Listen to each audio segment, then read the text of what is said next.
We've just been in a church this morning in our research on the god Mithras, the sun god who circles the earth, bestowing favours on all those who kneel and worship him. And we found in the church behind me that there was a temple erected over 1,000 years ago to Mithras, but for, I suppose, health and safety reasons, we were unable to get there and film it, which we would like to have done to illuminate this short video that we're attempting to do this morning. I was able to have a look at it and confirm that it was a very early temple, a very early altar set up to the sun god Mithras.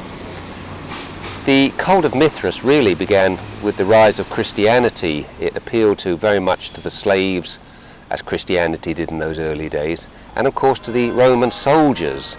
Not so much to the officers, more the officer class. I suppose they're all into some of the other gods, such as Vulcan, the sun god, and Apollo and so forth. But Mithras seems to have had an attraction to the Roman soldiers, so much so that when they came to Europe, their legions, when they came to our country, England, they set up a temple. Many of the towns in England have temples.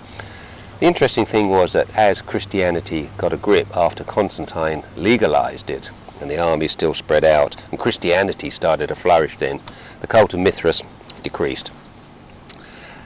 The bishops at that time decided that they would build churches to commemorate Christianity. An interesting thing is that they actually built the churches on the old pagan sites. And this is very evident here, where we saw the very old part of the church where the altar was, and then later the Catholic Church brought their altars in, and then later during the Reformation came Church of England.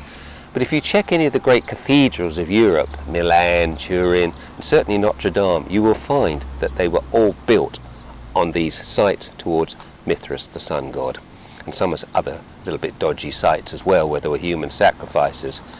But the whole thing about Mithras is that as it declined, Freemasonry took up the symbols. I've got a book here I'd like to sort of just show some examples before we come on to Freemasonry. Now if you can pan into this picture here, you can see Mithras, sacred to the ancient Persians, in whose symbolic rituals some detect a link with the craft. And the author goes on to say Freemasonry took much of this. There we see the sun god there, with the sun coming out of the head. Other gods tied in with all of this, standing on the bull.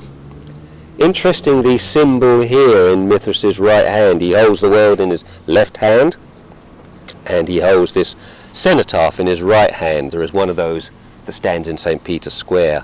We've also got one in London, of course, which was looted from Egypt. But you can see that it's spread into Freemasonry, and then later on you can see this little French cloth showing the symbols of the first apprentice degree. As you know, there are 3 degrees: as a fellow apprentice and master mason, which is the 3rd one. And up there you see a very graphic sun god there, looking down at the lodge, the door, the chair, and all of the paraphernalia of Freemasonry. And this is an interesting one here. A banner of the French Grand Lodge. This symbol, it shows, will be familiar to Freemasons today. The all-seeing eye, the eye of Horus. That is not the eye of God, that is the eye of Horus, an Egyptian pagan god.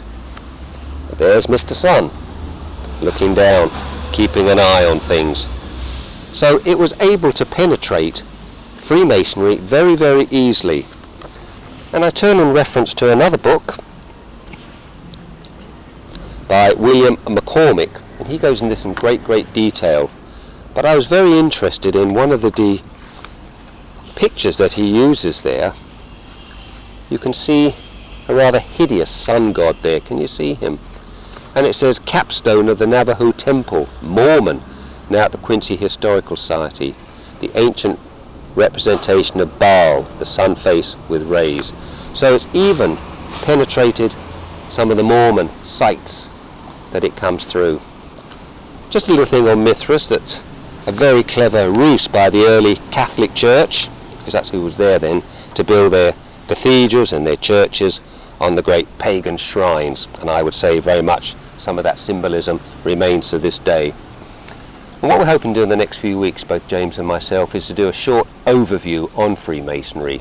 A little bit about the craft and so forth, who's in it, who's been rumoured to be in it, and who came out of it. And I remember some years ago, I was doing some research on the English fascist Sir Oswald Mosley, and a very powerful man in the 30s. I think it was somebody in the 30s who said of him he could have been the leader of the Labour Party, the Conservative Party. Instead he became the leader of the Fascist Party, Oswald Mosley. And I was never sure whether Oswald Mosley was a Freemason or not, and I saw an address of Lady Mosley, who was living in Paris at the time, and I sat down and wrote to her. She wrote me a very nice letter back. She died a few years after this. And you can see the letter there, and you can see that wonderful address where she lives, the Temple de la Glory, Orsay, and even her phone number. 19th of March 1998. Dear Mr. Patel, I don't think my husband wrote anything about Freemasonry. The only thing I remember him saying was that when he stood as a Conservative at Harrow at the end of World War I, the local people asked him to become a Freemason, but he politely declined. And then she talks about secret societies. Yours sincerely, Diana Mosley. Of course, Diana Mosley was one of the Mithras sisters. Unity Mitford, of course, who went to Berlin, met Hitler, was very much in with that very tight circle in Munich in the 30s. But Lady Diana Mosley confirming that her husband had been approached to join Freemason, but he said, So I thought that was a little interesting thing. So we will be looking at Freemasonry in the next few years, and just looking on the top here again, there's our see the sun god there with the all-seeing eye. It's everywhere, and you'll see this in a lot of the churches. You'll even see it in the Holy Land. We discovered it when we went to Nazareth some years ago. So there we are, Mithras, Freemasonry, a lot to talk about. I hope you're enjoying these clips. Let us know until we talk again. Thank you, and Maranatha.